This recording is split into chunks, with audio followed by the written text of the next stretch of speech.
Thanks for watching Relocate with Beth. Hey folks, thanks for watching Relocate with Beth. I'm Beth, and today I'm here with a good friend of mine, Rob Condit, who is owner of Gold Coast Car Club, which is one of the top rental agencies here in the Coronado area. I get tons of emails and questions related to cars, everything cars in general, and I just thought that he's the perfect guy to answer those questions for us. So Rob, tell us a little bit about you and how you started your company. Well, thank you for having me. Yeah.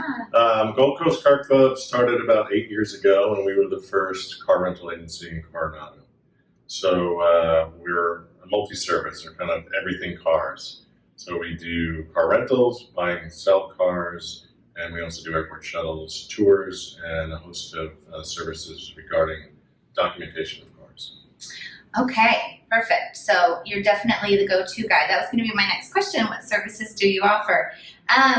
A question that I get a lot, and I'm sure you do all the time too, is should people import their cars? As majority of the people in the community are coming from other countries, I always get that question. I do too, and my recommendation is no, for several reasons. One, you're going to have a flat tax of $2,000, whatever vehicle it is you're bringing in. The average price on freight just to get it here, depending on whether it's North America or Europe, is around $3,000. So you're already $5,000 into this car. And then there's a tax that you have to pay, a duty tax, which comes from a mysterious book that values your car that no one seems to know. So you could spend anywhere between $5,000 and $10,000 getting your vehicle in here. Wow. You're not going to recoup that cost when you go to sell the car. So the system is set up for you. They want you to buy cars here. And that's fine. That's Panama promoting Panama. So sell your car in your home country, and buy something here, and I can help you in that department. So what are your tips, like kind of going into that? What are your tips for buying a car here? Most people want an SUV, and I recommend a minimum budget of $10,000 to get yourself a good SUV. 10 to 15,000. Anything above that, you're going to get an excellent car. Honda CR-V, Toyota RAV4, Hyundai Tucson, Suzuki Vitara, the list goes on. I recommend that you stay with those mainstream brands instead of going into the luxury brands. Here at the beaches, we don't have the mechanics to service them. They do in the city, which can be inconvenient in your car there. And also parts. Parts are a big concern here. It's not as easy to get as many parts here at the beach, or even in the city. And some do have to be ordered from outside Panama. Okay. In general, are prices higher, lower than buying a car in a foreign country? The Kelly Blue Book, which is a valuation book that most people are familiar with, doesn't quite apply here. They tend to be $1,000 to $2,000 higher than, say, the United States. And the difference to buying a car here is you really don't have the consumer protection laws that we do in our home countries. So you have to really do your due diligence. So you want to know who you're buying from. You're very trusting. You can't just go to any car dealer. You have to really kind of research them. And that's why I offer a car buying service, is to walk you through that. We help you find the car within your budget. We get it inspected, and then we help you do the registration, title transfer, and then get you insurance. Yeah. So you know all the games that might be played and how to avoid those. Yes.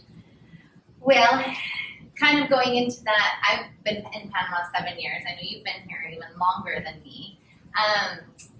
And things aren't always easy in Panama. So I know me coming from the U.S., there's a couple things that are different. For instance, like having to get a license plate every year, a new plate itself. And just like those tedious processes in general. So your company helps service, you guys do all of that? And can you talk about how tedious and sometimes time consuming that can be? Correct. License plates, actual metal plates, are issued every year. Most places will give you just a sticker, but it's done a little differently here. So most cars are registered in Panama City, which is an hour and a half to 2.5 hours, depending on traffic from here. There is one place you can, well, there's 3 different locations to pick them up, depending on the first 2 digits of your license plate. That's how it's defined. It's a process. And if you don't have command of Spanish, it can be even more of a process. So we offer a service where you give us the documents, we go to the city, get your license plate, and then bring it back here. And by the way, we have a drop-off location at our local mailboxes, etc. So you can drop your documents there, and then I let you know when your plate is in, and you can go pick it up. That's one of the things. The other thing is title transfers. If you need to change your title for whatever reason, we handle that. That is a very long, tedious process, and that's part of your day of buying a car, and it's part of probably the longest part of the day, because you have to have the buyer and seller right there in the office, and there can be lines and there can be delays, as you well know. One of the other things we do is offer Panapass. Panapass is our local electronic toll collection sticker decal. We also do license plate. Getting your license. That's also a bit of a process. Anything to do with cars and documentations. I know that when I first got here, the first year, I was like, I got this. I'm fluent in Spanish. And I quickly learned that services like the ones you offer are definitely worth my time, saving frustration. So I know it's super valuable service. Well, we do have a saying here that everything gets done here, just not in the time frame you're interested in. Yeah, mañana. So let's kind of sway away from buying for a moment and go into renting. We do have a high season here where everyone's renting.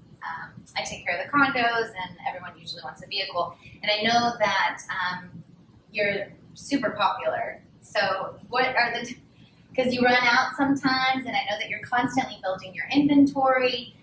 So what would be tips for renting a car? And if you can also touch kind of on budget and pricing. The number one thing people miss is our high season is December through April.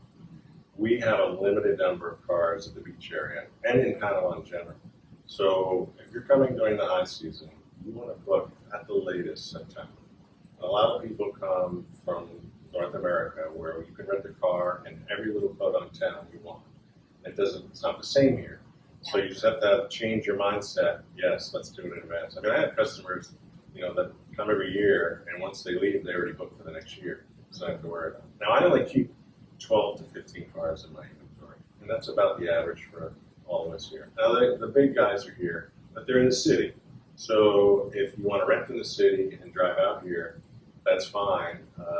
But driving in Panama City can be challenging, especially if it's your first visit. That's why we offer airport shuttles to here, and then we bring it back. Cost-wise, it varies between an economy car, an SUV, or a large SUV, which seats 7 passengers. Mm-hmm. But all of my rates include unlimited miles, insurance, and taxes. And it's a flat fee, and I also accept all credit cards. Okay, excellent. Okay, so I have heard stories about people who have rented from the big guys in the city, and maybe their rate that was quoted was lower than yours or someone else with a local company, yet then they got blasted with outrageous fees. Is that kind of what sets you apart from the big guys?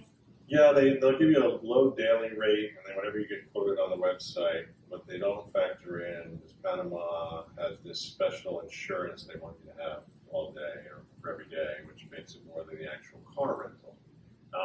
I don't have to do that. I give you the maximum allowed insurance here in Panama, and I just don't, they're basically gouging you. And then when you're going to leave and you find out and they know you have to catch a flight, it just becomes this tense situation. But I will say, if you're a world traveler and you're familiar with driving in countries like Panama, by the time you pay for the shuttle here and back, it might equal the rate that you could get from one of the big guys. So I always even explain that to people. But if you just want to be stress-free, let us pick you up, bring you out here, deliver the car, and then you're on your way. That's what we offer. Yeah. Excellent. So am I missing anything? Is there anything else that you would include in must-know car things in Panama? No, I think we covered pretty much, those are the basic questions I get all the time. The other, maybe one we didn't touch on was a lot of people feel they have to have four-wheel drive here. Oh, yes. And I don't think it's a requirement unless you are going, say, surfing, you're on the beach, or you like to off-road, maybe you want to put, a big truck. But you are fine with a front-wheel drive car here. So don't be hung up that you have to have four-wheel drive. Yeah, I've seen lots of people like zoom around in those little bitty, what are those, like little kids? There's all these little tiny cars around that I know for sure are not four-wheel drive. Yeah. Awesome. Well, there you have it, folks. Rob, thank you so much for taking the time to come and answer these questions. Thank you for having me. I know that this will be very valuable information for people looking to relocate to Panama, and obviously transportation is a huge part of our lives. So thank you very much for watching Relocate with Beth. If you want, you can go ahead and just say your email. I'll just give you my the website, which is goldcoastcarclub.net, and you can go to my contact page and you can find my email and my WhatsApp number. And there's also a section called Forms, which explains all the different car services that we offer. Excellent, excellent. And again, I'll include everything in the description as well. Don't forget to subscribe so you can get notifications every time I upload a new informative video about living in Panama Pacific. Until next time, take care.